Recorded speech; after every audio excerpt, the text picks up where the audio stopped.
Welcome to this horror special of DRS Clips. Make sure you subscribe because the scares have just begun. So one such case we got in Odisha, Bhubaneswar. So this was a case coming from an old lady who must be in her 60s or 70s, and she was only accompanied by her grandchildren. No son, no daughter-in-law, no one. And she was panicking very badly. Why? Because she's like, sir, it started with sir, it later turned into beta. But she was like, so there's few things that are happening. So they were living the ground floor, then there was an upper floor, and the upper floor has been lying abandoned for the last 30 years by the time we were investigating this case. And she's like, no, there's few things happening up there and few things happening around the house as well. The reason I'm calling you is because one of my grandchildren, he was seeing one of her videos, he got influenced by it, and he went up to the abandoned floor trying to copy what you are doing. So he took a camera, not a camera, he took some iPad or something, and he was recording it. And while you're recording, he started hearing some kind of like a child's giggle or something like that. And he got scared. Of course, he knew that things are happening, and he was trying to come back. But when he was trying to come back, he felt like something is following him. And when he stopped and turned back to see what is following him, he saw this dark mass, some 8-9 feet tall, just looking at him like caving him up. And the next moment he feels like it is pushing him, the grandchildren, and he falls down the stairs. He breaks his head as in injures himself, and breaks the iPad. And now the entire family is panicked because one of them has been injured. As of now, the only experiences they had was either udhar hi kuch aawazein ho gayi, and all those things were happening, but nothing like this. This is what we received on the call. This is like the first step. The second step is to go and do the interview, or a preliminary investigation as we call it. And interview is very important because that's what we get. What are we trying to investigate? So when we met the lady, she's very fragile and everything. And she had grandchildren all from the age of, let's say, 10 years old to some 20 in their 20s, early 20s. And there were at least 5 or 6 of them. And when we entered the house, there was this particular vibe, like we were talking about the vibe thing. And considering for how many years we have been doing this, the moment we enter a place, we know the vibes. We know there's something wrong in this place or that place. And that's how we start off. And we entered, and there was this feel, but considering where I come from, my background is science. So even though I'm feeling thousands of things out there, I cannot put them on the surface because that will manipulate my team's readings and the readings that I have on the devices. So I have to be very straight and kind of discard every other thoughts and emotions I'm going through. Irrespective, I sat down and we were talking, and the lady starts story that things are happening. And meanwhile, before I go to the story, I noticed that there are 4 photographs on the wall with garlands on them, and I just happened to ask, who are they? And she says 2 of them are my son, the rest of them are their wives, daughter-in-law. And I'm like, oh, so all 4 of them passed away? She's like, yes. And then she goes on to add that I think it is a spirit that is haunting the house that killed them. And I'm like, why do you say that? So she said that all 4 of them died of a death that is quite unexplainable. They have no idea how they died, as in they're all fine, and suddenly all 4 of them fell sick and died. That's it. But what was the sickness? They couldn't figure out. They were getting treated about it. And this is, I'm talking 2016. It's not like COVID or something like that. It's quite old considering a bit 2023. As in they died in 2016, roughly? No, they died in the year 2015 or 14. We got to investigate in 2016, but the activities have been happening way before that. And I'm like, yeah, okay. So by then I was with a TV crew, and the TV crew are like, they're poor souls. They have no idea what we're dealing with. So they got like, what the hell is this? So I'm like, no, I'll figure out what she's trying to say. You don't worry about it. And I ask, what are the things that are happening? And she says that, every night, almost every night, we see that there's this lady who is wearing a red sari. So if I go on to explain how the house was, it was in the colony. And the house is right in front of the main road that leads to other houses of the colony. So what she says is that she sees a lady, not just her, the neighbors see, even the person who is living 3 buildings down also sees a lady wearing a red sari, walking on the road, entering their building, going to the terrace and jumping off. Everyone would see that. And there was she went on to explain that there was a time when they went on to check if there's actually a body or something, but they found nothing. And this thing keeps on happening, keeps on happening. Someone would come, the same lady, she would enter the house, everyone would see her entering the house, even the grandchildren would see an apparition entering the house, going to the terrace and jumping off. I'm like, okay, what else is happening? Then she goes on to explain. So things were about to get more weirder, and as the conversation continues, she then goes on to say that there are times when the window of her house would get hit by stones and pebbles, and 10, 15 at a time. And everyone would think that some guy is doing some mischief or criminal activity, whatever, and they would go on to check. No guy. But that's not the weird part. The weird part is there not be a single stone. But they would see the stone hitting the window. The window is cracked right now, but not a single stone out there. Second incident. Third incident. They say that when they go up, they feel this heaviness, which they cannot explain, even though the house has been lying abandoned. Of course, there are some things to consider if a house has been lying abandoned and there are dust and everything. Of course, the atmospheric pressure is very high because there's no flow of energy happening. But the lady is like, okay, beta, I have been alive for the last 70 years. I have seen things, but I've not experienced the vibes that are happening up there. Then she goes on to say that the family that used to stay and who left, and after that it has been lying abandoned, they were having lunch. And one fine day, they just saw, not just experienced, saw that one of the plates was snatched by some unseen force. They saw it flying. That very night, they packed up. The next day, they left the house and they never returned. The lady was still in touch with them, but they never returned. And then the lady was like, also, beta, I am very concerned about my grandchildren. You can see they're very small and young. They have a life ahead. Of course, I can die. I do not have a problem in that. I have already lost my son, my daughter-in-law. I don't want to lose these kids. So you have to do something. And as paranormal investigators, our priorities are old people and cases which involve kids or infants or something like that. Because these spirits they're sensitive, and then it's like, it's like, how do I say? They do not have any other way to go around. They have already figured out, that. Doesn't the ghosts don't have? No. The client, like the old lady here, she has no other option. She's very worried. If we do not help her, there is no one to help her in a way. Okay. So that's why we have to prioritize them. That. But why do you think the spirit didn't harm the grandmom but harmed her children? Probably because this is my view, because the lady always maintained this thing after they left. The people who are living out there is no one is going to go up there. It is this grandkid who was very curious. He didn't say anything to her, and he just went and started recording, and that is when things happened. Okay. Until then, they were just experiencing things from a very third person point of view. Nothing happening with them. They're just like chilled out and like, okay, it's happening. Do you think the two sons who died and their wives would have gone up there at some point or something? I never asked them, but now that you're asking, it could be a chance. But there is also a chance that the old lady, with due respect, is so done and frustrated with the activities happening, is now blaming their death to the spirits. Because see, like I said from the very beginning, my job is to debunk things, and considering we do not know their health histories, their mental histories, or any kind of history, we do have no idea, and also we do not have any right to conclude that it is the spirits that is doing it. Okay.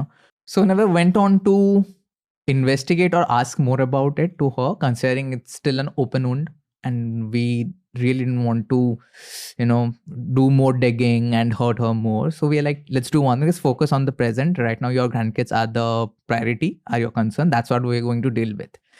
Now I'm with my crew, like I said, and I went up. Pooja was not with me, she was in Bombay. And we went up, and as a part of our investigation, no matter wherever we are going, the first thing is a psychic reading after the prelim, and that's the part of the initial investigation that we did, the preliminary that we do. The part is to check out the house, as in figure out if there is any broken wall, there's broken ceiling, broken floor, or something like that, so that when we enter at night, or when there is no enough light, we should be aware that that place has a crack. We shouldn't be moving with all the weights and everything. So what I do is I go up with my crew, and the crew is taking all the B-rolls and shots for the episode that they're trying to create.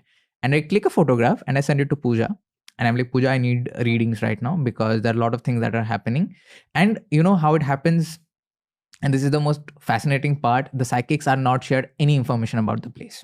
They have no idea about the case I'm going to deal with. They have no idea what the place is, what is the case, how many people involved, what kind of building it is. It's an apartment, mansion, bungalow, whatever. No idea. They just shared a photograph. You receive the photograph, now give a reading. Because if I share the information, like I said, the human mind is so... I can go on to say a lot of things about the human mind. It can actually manipulate the psychic readings as well. Who knows that the psychic is just playing around the words we are giving them. So none of the information is shared, and Pooja takes 5-10 minutes and she gives a call back. And the first thing is, Sarba, I think you should be ready for what's coming in. Take it like a warning. I'm like, why? And she goes on to say that she's feeling very choky, and she feels like there was a lady who was there who was kind of abused, physically abused actually, and she was she according to Pooja, there is a rope around her neck, and she's being dragged using that rope, and she is being dragged out of the house and is being dumped under a tree. There should be a tree, Sarbajeet. And I'm like, the client didn't mention of any tree. She's like, no, I'm very sure there is a tree. That is where everything is happening. You have to check that out. And you have to be ready for what's coming in, because this spirit, she's very agitated. She's very angry. She's very frustrated with what has happened to her and the amount of time she has spent stuck here. You have to be ready. So the first thing we have to do is, because Psyche is saying there has to be something. There's another experience. If you are fine, I'll share after this to confirm how the psychics and we all work. So I go down to the client and I'm like, is there a tree nearby? And the lady goes on to say, beta, wahin se to sab shuru hota hai. I'm like, you didn't mention that. My psychic is mentioning that.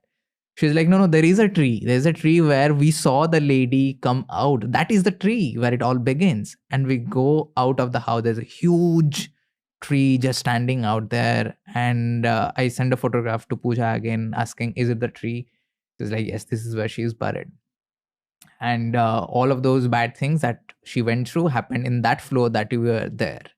So please be ready to what's coming in. And, people do call me psychopath for it, because when I hear something like that from my psychic, that you have to be ready for what's coming in, I become like a small kid, because I'm all excited. I'm like, let's see what's happening now. Because see, at the end of the day, we are researchers and investigators who are trying to gather evidence of the paranormal. And if a situation like this is coming up, where the spirit is actually trying to show itself just to harm me some way or the other, and as a return we are capturing things not just from a content point of view, but just for the sake of research, imagine what all we can do. Also, because I know that nothing can harm me, considering what I do before going for an investigation, which is meditation. So I so if you notice, I don't know if you notice, we have no tabij or anything like that, that we wear. With all due respect to tabij and everything, of course, we do not have, because one thing that we have is the belief in ourselves and the faith in the positivity that whatever is out there, call it God, masters, or whatever we are calling them, goddesses, ascended masters, they are all protecting us. That's the belief we go through, and that belief is very strong, very strong. That's how we deal with any negativity. When I was starting this podcast, I felt some kind of female higher energy. That's why I asked you if you pray to Mata. My parents do worship Durga Ma. They're ardent followers and worshippers. And there's a long history to that. It was almost as if she wished me luck. Okay. So she's take care of my son.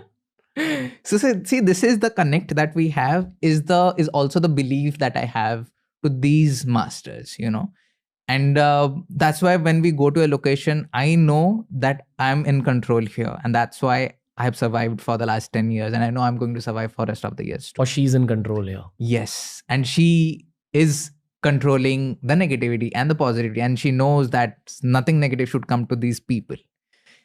So I'm all excited. Pooja is like, you have to be ready and everything. I'm like, yeah, let's do it. Let's do it.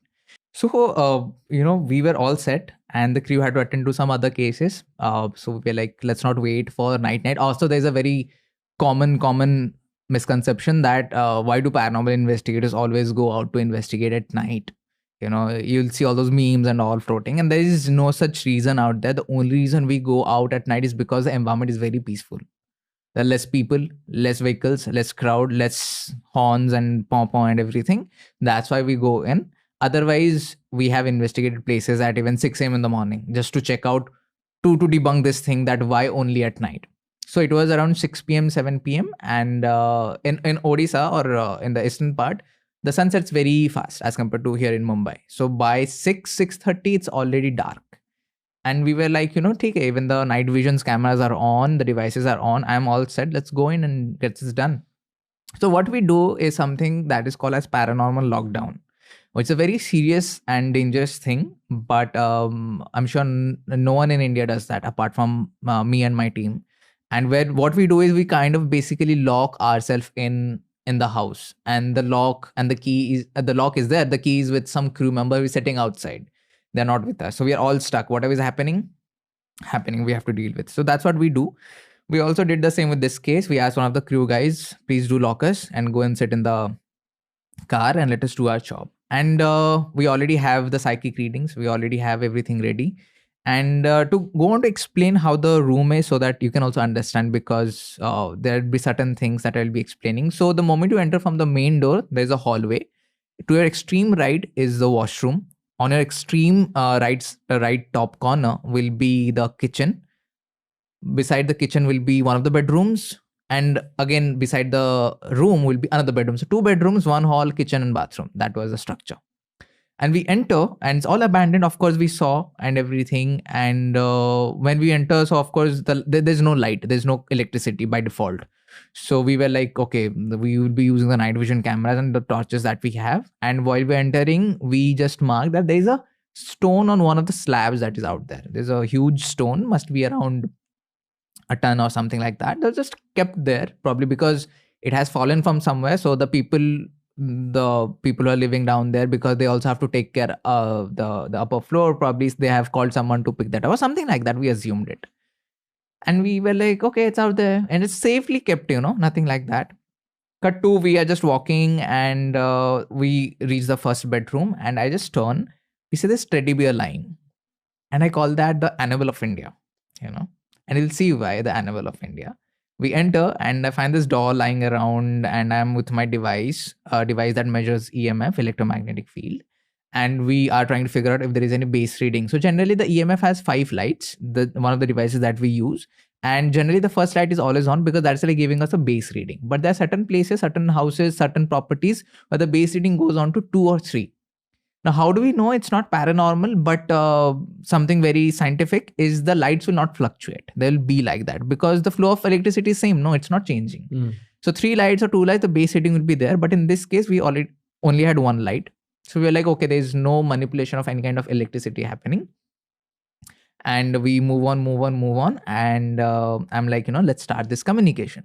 So what we do is basically we try to establish a communication with whatever the entity is, whoever the entity is, because that's like the first stage of understanding them, talking. I have to ask them, who are you? Why are you here? How long have you been? Did you die of this? Did you die of that? Are you male, female, whatever the questions are. So I just asked. Did you all dig up the body at this point? No. This is, Pooja said that this case happened at least 60 to 80 years back. And from back then only things have been happening. So of course we never tried. Of course no one is going to believe us apart from the client that has called us. Yeah, okay. For all the obvious reasons we have in the country. But we went on and we start up with a very basic question. Is there anyone with us who would like to communicate with us? Because we have been getting complaints that you're disturbing the peace of those who are living in the ground floor, and that you have also hurt one of their grandchildren. Is that true?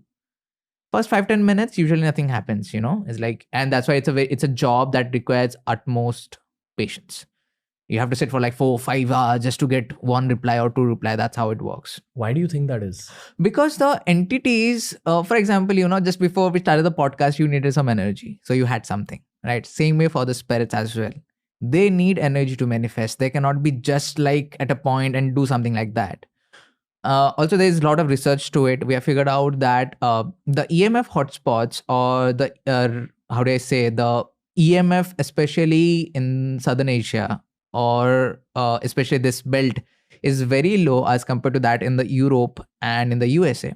That's why the activities that happen in USA or Europe is very, very severe and aggressive as compared to those which happen in India, because they get a lot of energy, and EMF is that energy. So you mean ghosts feed off, or spirits or demons feed off EMF? Yeah, EMF is one of those things. There's more. There's more. They also can feed off the EMF that we are radiating. We have an aura.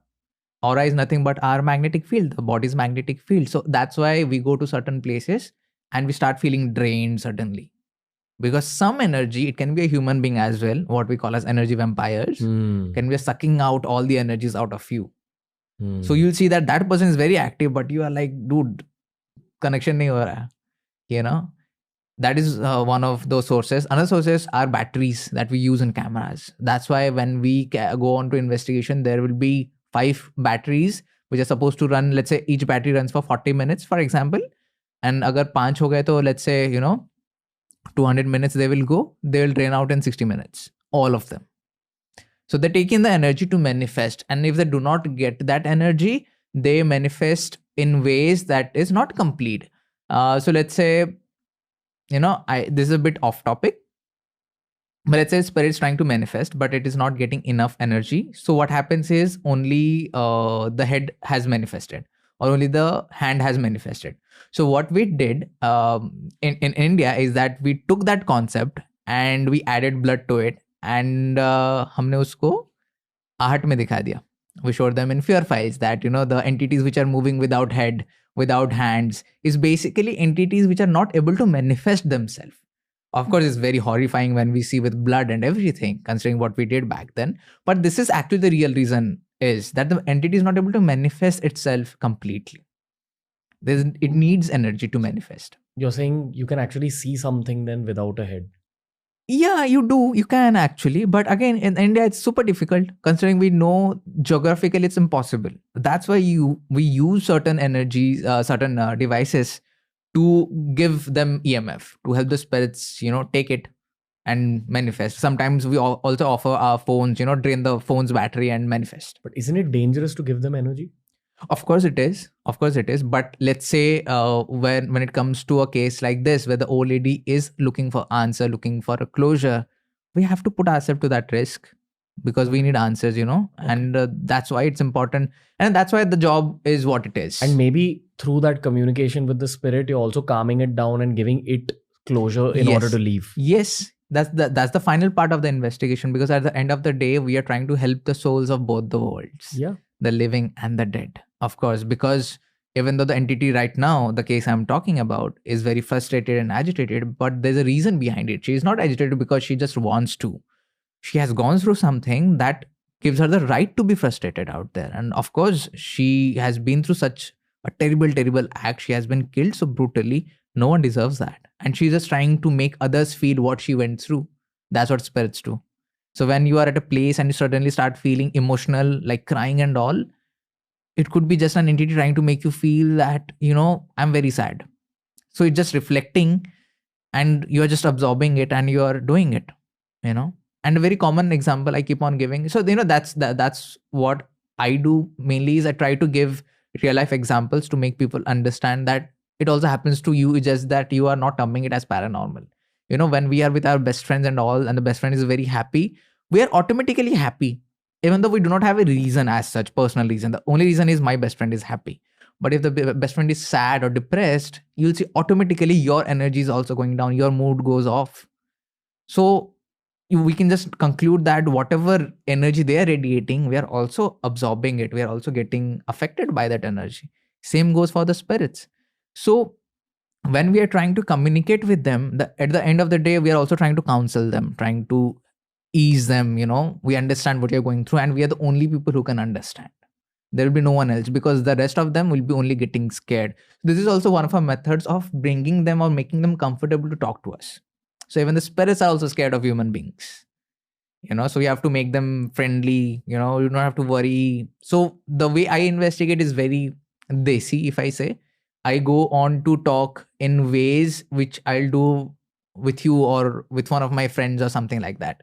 If I may, अरे क्या यार इतना दूर से आए हम लोग, अब बात नहीं करोगे तो क्या फायदा हुआ? Friendly manner. Because understand they are stuck there for 70-80 years. They have to understand you are friendly and you're not some guy who's again trying to hurt them. So for here also we did the same thing. It was very calm and everything. But because we have been doing this for so many years now, our senses are always they're always active. So we notice small things, very minor things, and we are always noticing. It can be that there is like you are playing with your fingers, or that something like that. Okay, go on. So we always notice things, that, and it's like mini Sherlocks we are now. But so I noticed that one of my crew guys, I just hope they're all fine outside. So one of my crew guys, he was coughing, and initially I thought probably because there's a lot of dust out there and he's, sensitive. That's why he's, some people get infected very fast to dust and all. That's what he's doing. And I kept on ignoring. And I'm trying to establish a communication. There's no reply. And then I'm coming to a point where the teddy bear was there, and I sit down and I'm like, is this yours? Not asking the crew, I'm talking to the spirits directly. So it looks very funny that I'm just talking to a wall, but that's how it goes. So I'm like, is this yours? And the moment I asked this question, for the last 15 minutes, nothing was happening. And suddenly we get a reply on the device. The moment I ask, is this yours? There's a reply. I'm like, oh, this is yours. So there's a beep on the device? No, there are lights actually. There are multiple devices we use. As of now, we are using a device that will just show lights. Okay. So I have to keep it like this so that I can see from my peripheral that, okay, it blinked. It just blinks. And so that happened. And I'm like, oh, so this is yours. And again, it blinks. And by now, I am at the point where I'm like, I have to do something to establish the communication, because it's not going anywhere. It's been 45 minutes now. The last 15 minutes only I'm getting these two responses. So I have to do something. And I said, that if you do not come to talk to me or communicate with me, I'm going to take this doll back home with me. This is mine from now on.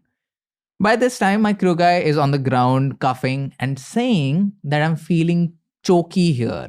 Exactly what Pooja shared. I never shared the psychic reading with them because I know they'll get scared. The psychic reading only I knew, and I was going to use it for my investigation. He's like, I'm feeling very choky here. So now when it comes to the crew, of course, like I said, those are poor guys. They have no idea what we are dealing with. Unka kaam hai, they have to just record, shoot, audio clear hai, ye clear hai, and they're done with the job.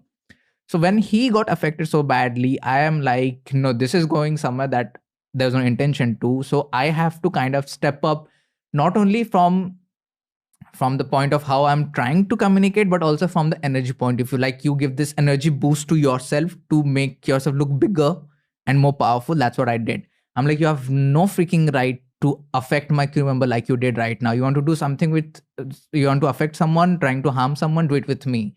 So I'm holding that doll and I throw the doll just to disrespect the spirit, which is totally not recommended. But I had to do something to move his attention towards me, because I got the idea that I'm all protected. I'm all meditative and everything, but these people do not meditate. They do not have that thing to protect themselves. So it's targeting them. And I'm like, you want to do something, do it with me. And on camera, I'm throwing the doll to a particular corner and I'm like, karo, jo karna hai. It's it may look like my ego is hurt, but all I'm trying to do is just provoke it. So what we call is we are trying to trigger it. That's the term. What is the relationship of the spirit with the doll? It's just attached, or probably its doll. Or so how it happens is, for example, is why I also mentioned about the Annabelle of India, or Annabelle for that matter, or other objects that are very popularly said to be haunted, is because there are certain kind of energies attached to them. Now that object may not necessarily be theirs, but they're just affected by it. They just have this affection towards the object. And if they like it, they will stay around it. You do anything with them. And it's like, for example, your mobile phone, your cell phone, it's yours, right? So if someone random comes in and plays with it, you'll be not happy about it. You'll be like, this is mine. What if you send it to another country? Will the spirit follow the object? Yes, it will. It will. There is no dimension, there is no time, there is no space in the spiritual world. That's what we have got to know. Because there have been times where we have investigated 2 different places in 2 different longitude latitudes of the country, and the spirits, let's say we investigated this house in Bhubaneswar, then we are going to Rajasthan to investigate one place. That spirit, even before we have entered, knows who we are. And right now we know that they have this spirit community, where they also talk about things. So right now we are talking about them. They know that we are talking about them. Yeah. Goosebumps and just a little shit in my pants. No, I'm kidding. Go on. So we left the doll as it is, and we entered another room, and we are discussing what should we do more, because by now what is happening is there are sounds happening on the terrace, and it completely feels like someone is running, thumpings and all those things and happening, and we know it's happening, but for some reason we are apprehensive of, should we go and check, or do we just know that it is a spirit doing, because by now I have already triggered it. But I'm like, no, we have to cross check here. How can we just let it to the spirit directly? So I asked one of my crew guys, go and check, if there is some children, some kid going and running. There could be someone randomly, who knows. And the crew guy guy goes up, and he is standing in front of the terrace, and he says that, sir, I'm seeing the terrace, I'm hearing the sound, but there's no one in front of me. I'm like, okay, you can go down now. It's confirmed with the spirit. So I say to the spirit, what are you doing up? Come down now. We'll have a chat and we'll talk about you. I know what you have been through. Pooja told me about you. Let's have a talk. Let's have a conversation. That's how we can understand each other, and maybe I can help you out. Let's do this. Again, nothing is happening. So I asked those things are happening, the constant thumping and all. So we asked the camera guy, just go and see, if you can take some shots and all, by the time I understand what is my next step. So this guy is standing right in front of the kitchen, like I mentioned, as you enter, and he's taking some shot. Now that guy is, he's right now 39. So back then he must be around mid 30s or early 30s. And he's taking some shots. Within 5 minutes, he starts shouting, "Mummy, mummy." Now, when a 35 years old guy starts shouting, "Mummy, mummy," there's something wrong. So we go on, and I'll not lie, I've been to a lot of cases, I've investigated a lot of cases, seen things which people haven't seen. And for the first time I saw something and I kind of freaked out. Like for 2 seconds, I'm like, what the hell is this? I saw that guy's leg is bent and is like being pulled, like someone is pulling him. And he's trying very hard, trying to hold the frame of the door, not trying to be pulled in. And he's like, Sarbajeet, there's someone pulling me. I'm like, Faltu. And I'm seeing that. But my first reaction is, that's Faltu. You're overreacting, or something stuck. Some wire, some invisible wire, some pipe is there, because a kitchen, there could be anything. That's wrong. So other crew member pull him out. And he's like, Sarbajeet, there was someone pulling me inside. I'm like, that's impossible. Don't try to scare everyone else right here. We're trying to get a good episode, trying to help out the family. Let's focus on that. My instant reaction is, I'll never believe instantly unless I investigate on it. And I'm like, there's some wire and all. So I go on to see there's not a single wire, single pipeline or anything like that that could, let his leg bent like that and make us feel or make us see like something is pulling that leg, very particular leg. And when I saw there's nothing, and I'm like, if the spirit is manifesting so intensely, there should be something on your leg, because I saw it bent. Other crew members saw it bent. It was bent. Let's lift your pants. And we lift his pants. There are 5 complete fingerprints on his leg, like it is burnt. 5 dark fingerprints on his leg. And by the time the crew is messed up, apart from me, because I'm very excited because what just happened. But I can also understand where they come from. And they were like, I think we should quit the show and we should leave. I'm like, are you guys crazy? We're trying to help a person. I don't care so much about the show than what I care about the client. I have to help out the client. So we all are staying. No one is going anywhere. As all of these things are happening, there's again a loud thud. Now, remember that there is not a single light source apart from the torches that we have, which are also not very powerful because they can fall on the lens and create something which can be called paranormal. So we do not use. There's a loud noise of something falling. And it felt somewhere very close. And I'm like, what is this noise? And I was like, yeah, what is that noise? What is that noise? And they tried to figure out, remember that big block of rock that was kept? It's now on the floor. There's no way someone could touch it or push it because we all are engaged in this thing. And there were only 4 people. Me, the 1 camera guy, 2 camera guy, 1 sound guy. That's it. No one else. And we are locked in. Now, there was something that was trying to make its presence felt so bad that it is now affecting the crew. I'm like, no, this is going somewhere else that I do not want. Let's do one thing. Let's go to that one room and sit and just observe what is happening. Because by now, the entire room feels like a tornado. There are things happening everywhere. Cupboards are opening on their own. There are sounds happening up there. Whereas through the doll, apart from that room, every other room is happening something or the other. And everyone is freaked out because something very dangerous just happened to one of the crew guys. I'm like, let's do one thing. Let's shut off all the lights, all the cameras. Let's just keep one night vision camera away from us. All the devices, let's shut them down. Sit in one corner and respectfully, let's try to interact with the spirit. Because see, I may be all triggering and all, whatever I'm trying to be. My crew cannot go through that. And I have to understand that. Otherwise, what kind of leader I am in that team? So I'm like, we will not trigger more, but we'll sit down and we'll try to bring in the spirit to talk to us. We have to contact. And as we're talking, we start the communication with just one device that is close to the night vision camera. We are not holding them anymore. And I start asking the question, are you here because you have been stuck here for the last 50, 60 years as shared by my psychic? Are you the same lady? Yes. I got a reply. So basically I can give them command that if it is yes, you can give me 2 lights. If it is no, you can give me 3 or 4. And I can also interchange just to make sure that it is not coming from some electrical source.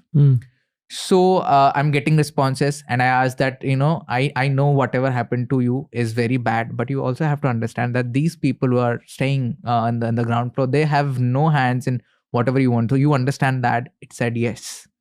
But still you want to stay here? It said no. But if no, then are you stuck here? She says yes. Do you want to leave? Yes.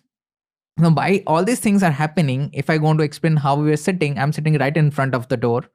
Behind me is one of the camera guy, jiske पैर में हुआ. Unke बाजू में is the sound guy, and behind him is another camera guy sitting next to a cupboard. And as we're communicating, there's a noise coming from the cupboard, and I'm like, where is this noise again coming from? And we open, there is nothing inside the cupboard. Then we close it and again we continue with the communication. Communication is going on, and by now the night vision thing has captured this guy who is sitting next to the cupboard, which is now, partially open because of what we did. He's reacting to something like this. Sorry. And I have no idea what is happening because I'm constantly in the mood of communication, everything, and the communication has been established. I know that the entity is now ready to leave. It's ready to understand that it has to leave the physical world to go to the spiritual world, and it has to be done some way or the other. Now, there are various ways of helping them out. I'll just say what is that. But before I go on to that, the man who reacted seeing something, we have no idea because we are sitting all samne, and when we, and I know I'm being a bit haphazard right now because you need that context to understand. Sure. Is when we go to the editing table and the editors are seeing and they are like, what are you reacting to that guy? And he's like, no, I felt like someone came out of the cupboard, some apparition. And we were like, what bullshit? We felt nothing. We saw nothing. Everything was happening right in front of us. Then when we are going frame by frame, quite literally frame by frame, we see this white color, disembodied thing coming out of the cupboard. And in 3 frames, it's invisible. And that is what this man sees. We have no idea, Do you still have the footage? It's with the TV crew guys, but they did play it on live while the episode aired, and people did saw. And there's no way to debunk it. No way to debunk it, because many would say that it is a reflection coming from outside. But we have to understand that what the camera we are using is a night vision camera. In night vision cameras, the sensors are not similar to that of the normal DSLRs or normal video cameras, because there's one particular light the night vision camera is using, and that is called the infrared LEDs, to see things which are visible in dark. No reflection, nothing like that. And of course, I will notice if there's a reflection. There's nothing like that. Now cut back to the communication part, and I was in the expectation that, considering the things that were happening and everything, I'll have to be very, very, powerful and vigilant and persuasive to make that spirit go. But the only thing that worked to help the spirit, I just made her realize that she's dead. I just asked her, do you know you are dead? You do not belong to this place. Now, generally, this question will trigger a variety of response. Sometimes the spirit will be very happy. You're like, okay, I'm dead. I'm free. I can move on now. Sometimes the spirit will be like, how can you say that? I'm dead. It's like, if you call a living person you're dead, the reaction will get, because they do not know they are dead. When I just happened to ask this question, and I asked the crew guy, just be ready, because this is the final dent that you might face something. शायद कुछ भी ना हो, but ये कुछ हो सकता है.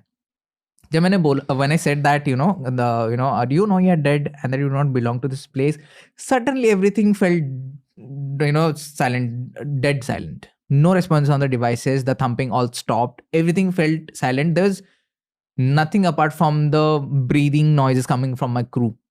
Everything felt silent. And I had a gut feeling, she's gone. She's not there anymore. But we had to, gather all the devices and all. And we went to all the rooms to figure out if we have left anything. Now, remember that doll I threw to that one particular corner? It was captured live on camera. When I entered, the doll was back in its original position. None of us went back to that room because they all were around me because of how shit scared they were. The doll was back to its original position. And the doll was the reason everything began for me in my communication. And that is where it ended. Because we didn't touch it. We didn't carry it with us. Because back then we were not collecting things. Now we do. But yeah. And then few weeks later, we kind of, call back to the client to figure out if things are still happening. And, if more things are needed or not. And she was very happy that there's no noises, no ladies being seen, and a new tenant is ready to move in, which the place which has been lying abandoned for 30 years, someone is trying to move in now. What happened to the doll? I have no idea. I asked the old lady, do you know who's the doll? If it is one of your grandkids. She's like, no, none of my grandkids. They're all boys. They don't play with teddy bears. She also happened to call the previous tenants, and they were like, no, we had no small kid. So we do not know who the doll is. But I have even no idea where the doll went. But considering we kind of helped the spirit or the lady, I don't think the doll was possessed anymore. So it's like any other non-living thing. And also to add more to the fact that, an EMF is being radiated from a doll that has no batteries, no wire, just that cotton thingy, synthetic cotton, was weird even for me. I'm like, how is this possible? There's nothing physics is explaining right now with this doll. But why did you feel like this was the scariest case? Because of just all this physical interaction that also happened? A scariest case is because for the first time in my life, I saw an inanimate object being possessed in a way. There's an attachment to it. And also that spirits could, of course, we have done our research and we know to what extent spirits can go. But to see it happen right in front of you is a different experience. Like the chat we had, when you are standing out in that haunted location and you are like the bridge between the living and the dead. You're experiencing 2 dimensions, 2 frequencies simultaneously. And when I saw that, it was more than scariest. It was, I think, it was very exciting moment, exciting in a way that it becomes very spooky and all, if I'm making any sense. No, fine. If you enjoyed this video, hit the like button, subscribe to this channel, and make sure you watch more horror clips on TRS Clips.